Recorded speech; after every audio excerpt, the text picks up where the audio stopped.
Abidjan, vendredi 29 août 2025. Au cœur de la capitale ivoirienne, un événement d'envergure a réuni plus de 800 médiateurs évangéliques venus des 4 coins du pays. Le deuxième synode évangélique, organisé par la médiature évangélique de Côte d'Ivoire sous la direction du grand médiateur, l'évêque Dr Jonathan, s'est tenu au siège de l'église Baptiste Œuvre et Mission Internationale. Un rendez-vous spirituel, mais aussi profondément citoyen, marqué par des échanges riches et des orientations stratégiques pour l'avenir de l'Église et de la nation. 6 interventions majeures ont rythmé les travaux.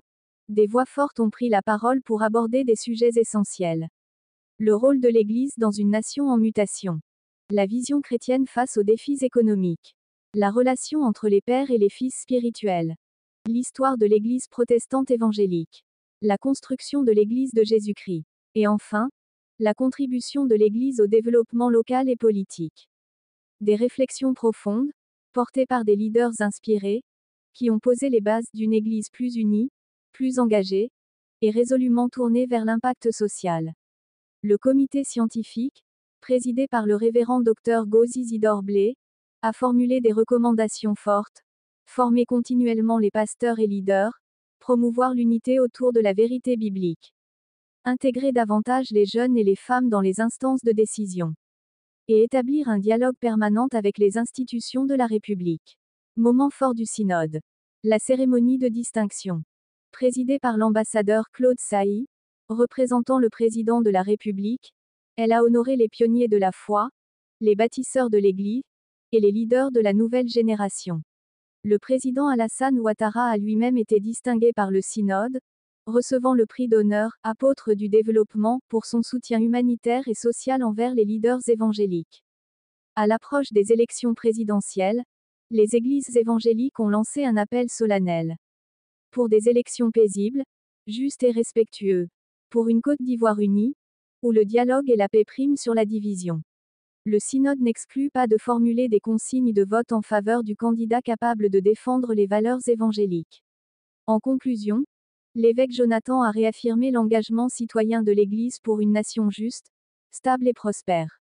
Il a appelé à la prière, à la mobilisation, et à la responsabilité partagée de chaque synode évangélique organisé par la médiature évangélique de Côte d'Ivoire, dirigé par le grand médiateur évangélique, l'évêque Dr Jonathan, s'est tenu ce vendredi 29 août 2025 à Abidjan, au siège social de l'église Baptiste Œuvre et Mission Internationale. Cet événement majeur a rassemblé l'ensemble des forces vives de l'église autour d'un panel riche et édifiant animé par 6 éminents intervenants. Les échanges ont porté sur le rôle de l'Église dans une nation en mutation, qui a été animé par le révérend Dr Yael Robert, l'Église face aux défis économiques vers une nouvelle vision de la finance chrétienne, qui a été brillamment animée par son éminence l'archevêque Jacques Vincent. Quelle relation entre père et fils, qui a été animée par le patriarche Germain Ouedraogo, l'histoire de l'église protestante évangélique de Côte d'Ivoire, animée par le révérend Siloué David, bâtir l'église de Jésus-Christ par le bishop Alexandre Amazon. La contribution de l'église dans le développement local et politique de la Côte d'Ivoire, animée par l'évêque Jonathan. Au titre du rapport synodal de l'année du synode, plus de 800 médiateurs évangéliques régionaux et communaux départementaux y ont pris part sous le leadership éclairé du président du synode évangélique son excellence, l'évêque Jonathan, que je souhaite qu'on acclame par des acclamations très jolies de cette belle initiative. À l'issue des travaux du comité scientifique dirigé par le révérend Dr Isidore Blé, ils ont formulé les recommandations suivantes: renforcer la formation continue des pasteurs et leaders pour une meilleure gouvernance ecclésiale, promouvoir l'unité des églises évangéliques autour d'une vision commune fondée sur la vérité publique et l'impact social, encourager la participation active des jeunes et des femmes dans les instances de décision de notre pays, promouvoir la formation académique des pasteurs et des leaders et établir un cadre de dialogue permanent entre les autorités évangéliques et les institutions de la République. La cérémonie de distinction présidée par son Excellence M. Claude Saïd, chef de cabinet de la présidence de la République, représentant de son Excellence M. le Président Alassane Ouattara, président de la République de Côte d'Ivoire, a honoré et distingué plusieurs pasteurs et leaders pour leur engagement exemplaire, pour leur fidélité au service de Dieu et leur contribution au rayonnement de l'Église dans notre nation. Il s'agit des pionniers, des héros de la foi, dont les ministères s'étendent des années 50 aux années 90, de la nouvelle génération qui œuvre brillamment aux côtés des pères et qui savent et qui suivent agréablement leurs traces pour une église évangélique rayonnante, stable, unie et prospère. C'est donc avec fierté et honneur qu'ils ont été distingués, célébrés, honorés devant la nation et devant l'Église. Ils sont désormais et à jamais nos icônes, nos symboles, nos gardiens et notre fierté nationale. La Bible dit, ne touchez pas à leur coin. Oui, ces hommes et femmes méritent respect, considération et un traitement spécial auprès de l'Église et de l'État. À la fin des travaux du synode, les églises évangéliques ont voulu unanimement et solennellement honorer le président de la République, son Excellence Alassane Ouattara, en lui décernant un prix d'honneur apportant du développement pour le développement de la Côte d'Ivoire, pour sa générosité et son assistance sociale et humanitaire en faveur des leaders évangéliques. En cette année électorale, les églises évangéliques de Côte d'Ivoire expriment leur vœu fervent pour des élections présidentielles paisibles, pacifiques, dans un climat de respect mutuel, de justice et de cohésion nationale. Les hommes politiques passent, mais la nation demeure.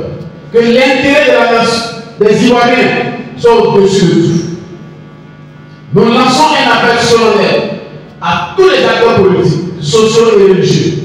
Recherchons la paix, cultivons le dialogue et rejetons toute forme de violence ou de division. Que les résultats des urnes soient acceptés par tous. Nous encourageons la commission électorale indépendante à faire preuve de professionnalisme, de rigueur et de conscience professionnelle. Que chaque citoyen se souvienne que la paix est un don précieux, mais aussi une responsabilité partagée. L'Église s'engage à prier, à sensibiliser et à accompagner le peuple ivoirien dans cette étape cruciale de son histoire.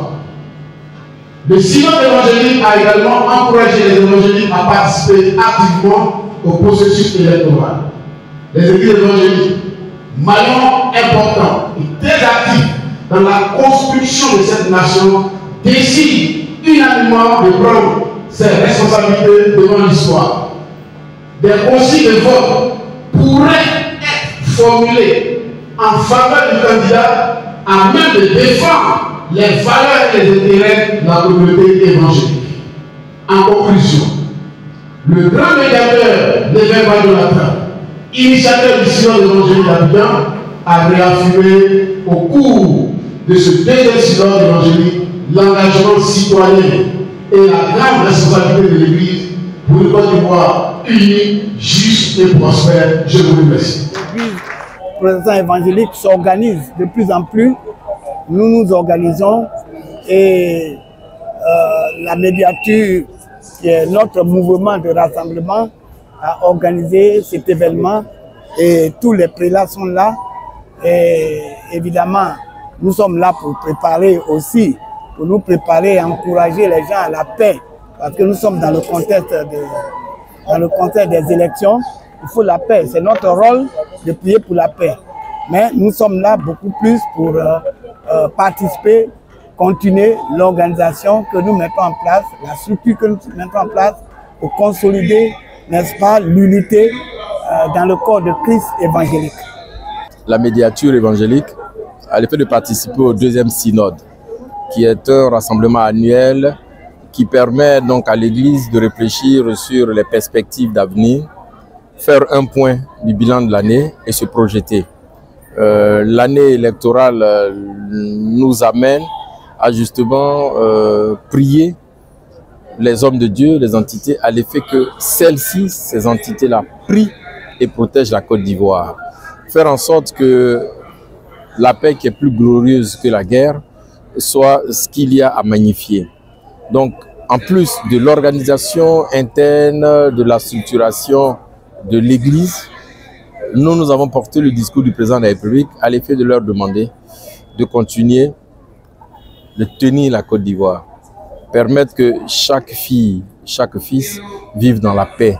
Il n'y a que cela qui permettra d'aller au-delà des perspectives de la prospérité que nous avons aujourd'hui. Et j'ai donc porté ce message-là du président de la République et j'ai été très heureux de comprendre que toutes ces entités-là vont unir donc les forces à l'effet que la Côte d'Ivoire puisse échapper au piège des discours de haine, des discours d'apocalypse, et que nous allions vers la paix. Et puis, en réalité, l'élection n'est qu'une étape dans la vie d'une nation. Elle se fait tous les 5 ans et ce n'est pas pour cela que nous allons fracturer le tissu social. Donc, je leur ai demandé, au nom du président de la République, de continuer à élever des prières afin que Dieu étende sa main sur la Côte d'Ivoire. Voilà l'essence de ma présence ici aujourd'hui. Je suis Claude Sailly, chef de cabinet du président de la République. Nous avons été éduqués dans la paix, dans l'esprit de paix, et la paix va toujours gagner. Voilà, quel que soit ce qui arrivera, la paix sera, parce que c'est dans nos gènes. Depuis Houphouët-Boigny, on nous a inculqué la paix. Les Ivoiriens, on se retrouve toujours. Et je sais que les politiciens auront la sagesse de s'entendre pour qu'on sorte de cette pression, de cette tension.